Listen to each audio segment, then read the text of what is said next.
அனைவருக்கும் வணக்கம். இன்னைக்கான ஆன்மீக தகவலில் நாம் பார்க்க போகிற ரொம்பவும் முக்கியமான ஒரு பயனுள்ள தகவல் என்ன அப்படின்னு பார்த்தீங்கன்னா, பங்குனி மாதத்தில் வருகின்ற அமாவாசை தினம். இந்த அமாவாசை அப்படிங்கிறது ரொம்ப ரொம்ப சிறப்புக்குரிய ஒரு நாளாக கருதப்படுது. அது மட்டும் இல்லாமல் இந்த மாதம் பார்த்திங்க அப்படின்னா சூரிய கிரகணத்தோடு இணைந்து வரக்கூடிய அமாவாசையாக இருக்கிறதுங்க. சூரிய கிரகணம் பார்த்திங்க அப்படின்னா ஏப்ரல் 8ஆம் தேதி திங்கட்கிழமை முழுநேர சூரிய கிரகணமாக இருக்குது. அன்றைய தினம் முழுவதும் பார்த்தீங்கன்னா அமாவாசை நாள் இருக்குங்க. இந்த அமாவாசை அப்படிங்கிறது சோமவார அமாவாசை அப்படின்னு சொல்லுவாங்க. ஏன்னா சோமவார திங்கட்கிழமையில் வரக்கூடிய அமாவாசை அப்படிங்கிறதுனால இதுக்கு ஒரு தனி சிறப்பும் ஒரு முக்கியத்துவமும் இருக்குது அப்படின்னு சொல்லலாம். அது மட்டும் இல்லாமல் இது கூட சூரிய கிரகணமும் சேர்ந்து வர்றதுனால ரொம்ப ரொம்ப விசேஷமான நாள் அப்படின்னு கூட சொல்லலாம். இந்த நாளில் நாம் விரதம் இருந்து இரவு 8 மணிக்கு இந்த மாதிரி நாம் தீபத்தை ஏற்றி வழிபடுவதன் மூலமாக இறைவனிடம் நாம் வேண்டிய வேண்டுதல்கள் அத்தனையுமே நிறைவேறுங்க. அது மட்டும் இல்லாமல் அனைத்து வித கஷ்ட நஷ்டங்களும் துயரங்களும், நம்மளுடைய வியாபாரம் பெருகணும், நம்மளுடைய தொழில் வளர்ச்சி அடையணும், நமக்கு இருக்கக்கூடிய கடன்கள் ஒட்டுமொத்தமாக தீர்க்கப்படணும், அப்படி இல்லைன்னா நமக்கு செல்வம் சேரணும், இப்படி எப்படிப்பட்ட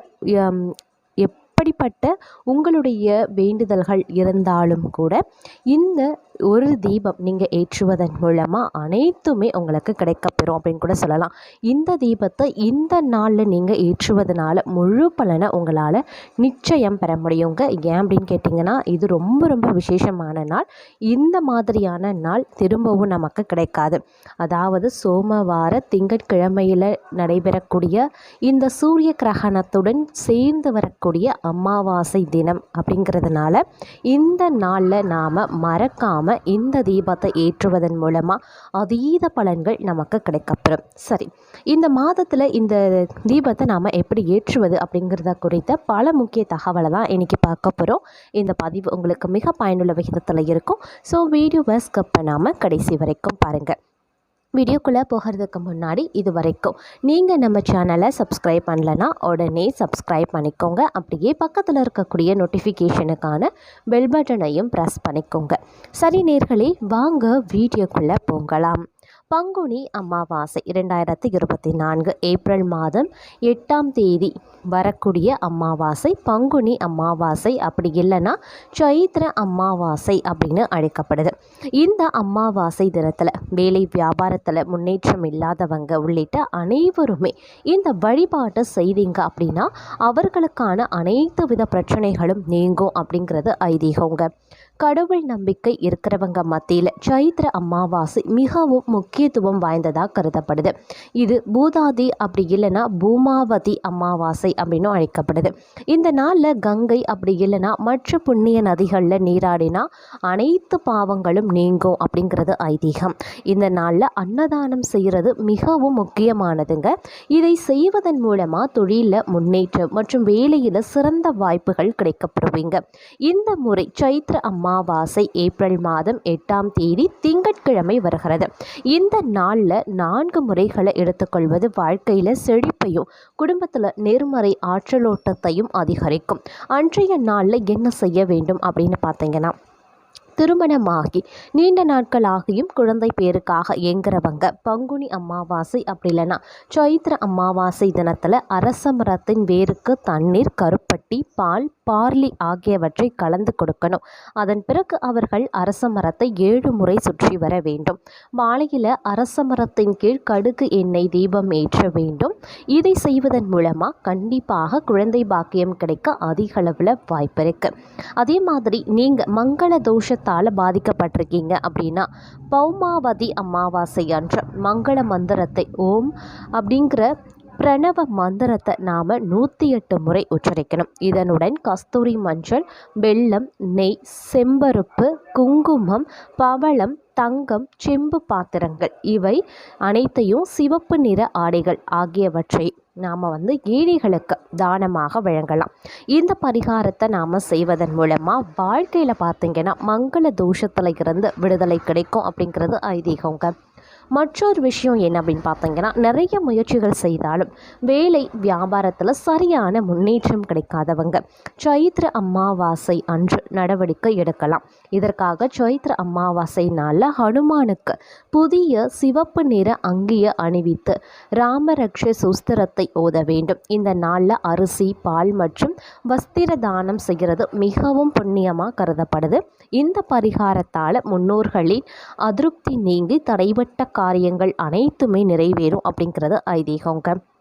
அதே போல் பித்ரா தோஷம் இருக்கிறவங்க சைத்திர அமாவாசை அன்னைக்கு தங்களுடைய முன்னோர்களை வணங்கி அவர்களை மகிழ்விக்க வேண்டும். இந்த நாளில் கருப்பு எல்லை தானம் செய்கிறதுனால சனி பகவான் மகிழ்வதாகவும் பித்ரா தோஷம் நீங்குவதாகவும் ஜோதிடத்தில் சொல்லப்பட்டிருக்கு. இந்த பரிகாரத்தை செய்வதன் மூலமாக குடும்பத்தில் பாசிட்டிவ் எனர்ஜி ஓட்டம் அதிகரித்து பொருளாதார பலம் வரும் அப்படின்னு கூட சொல்லலாம். இந்த மாதிரி எதுவுமே செய்ய முடியாது, இந்த மாதிரி தானங்கள் வழங்கக்கூடிய நிலையில் நாங்கள் இல்லை, அதற்கான நேரம் எங்ககிட்ட இல்லை, நாங்கள் வேலைக்கு போகிறோம், அதனால் இந்த மாதிரி எங்களால் அன்றைய தினத்தில் தானத்தை வழங்கக்கூடிய சூழ்நிலை எங்களுக்கு கிடையாது அப்படின்றவங்களுக்கு மற்றொரு சிறப்புக்குரிய ஒரு பரிகாரம் அப்படின்னு சொன்னால் இரவு 8 மணிக்கு ஏற்றக்கூடிய தீபங்க. அதாவது உங்களுடைய பூஜை அறையில் வழக்கமாக நீங்கள் அமாவாசை தினத்தில் எப்படி படையல் போடுவீங்க, எப்படிலாம் வழிபாடு கொடுக்குறீங்க, இல்லை முன்னோர்களுக்கு நீங்கள் தர்ப்பணம் கொடுக்குறவங்க அப்படின்னா அது அனைத்தையுமே கொடுத்து முடிச்சிடலாம். அன்றைய தினத்தில் நீங்கள் என்ன மாதிரி வழிபாடு பண்ணுறீங்க அப்படிங்கிறத நாம் செய்து முடிச்சிடலாம். முதல்ல இந்த அமாவாசை அன்னைக்கு நாம் இறை வழிபாட்டிற்கு முன்பாக நாம் முன்னோர்களுடைய வழிபாட்டை தான் முதல்ல நாம் செய்யணும்.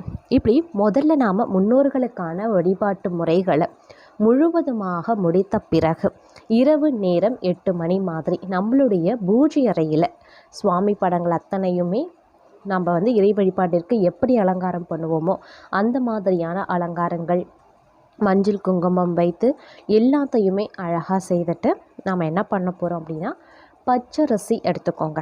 அந்த பச்சரிசியை 4 திசை நோக்கி 4 பக்கமும் பக்கத்தில் 4 திசை நோக்கி ஒரு பிடி பச்சரிசியை எடுத்து வச்சுக்கோங்க.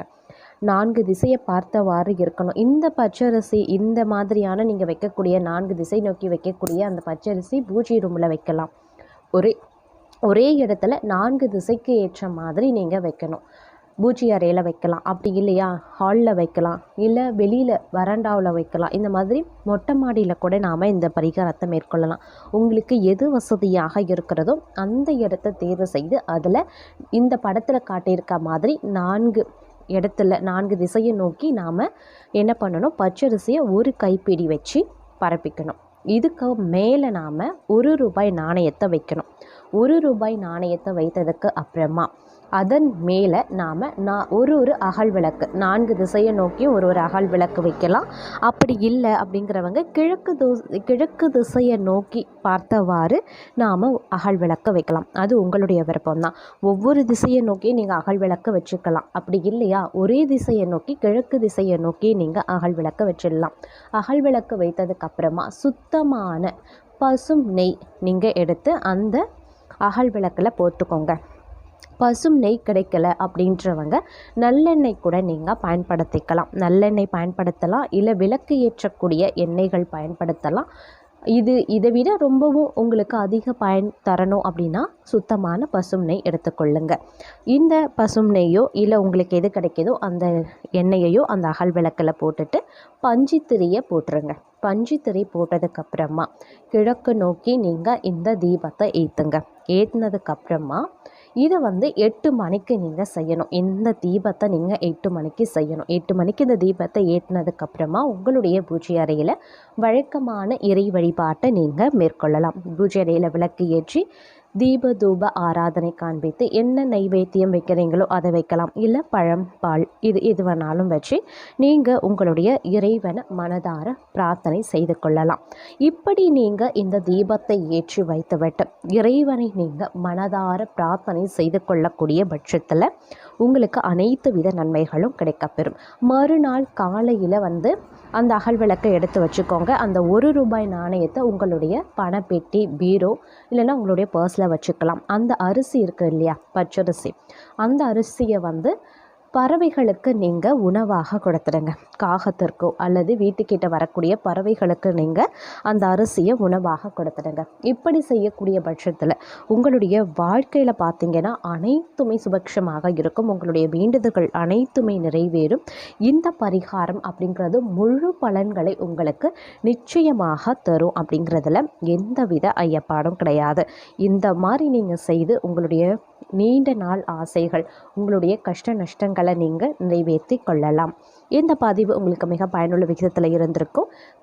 இந்த பதிவு பிடிச்சிருந்தா லைக் பண்ணுங்கள், ஷேர் பண்ணுங்கள், கமெண்ட் பண்ணுங்கள். இது போன்ற பயனுள்ள ஆன்மீக தகவலை தெரிஞ்சுக்க மறக்காமல் நம்ம சேனலை சப்ஸ்கிரைப் பண்ணிக்கோங்க.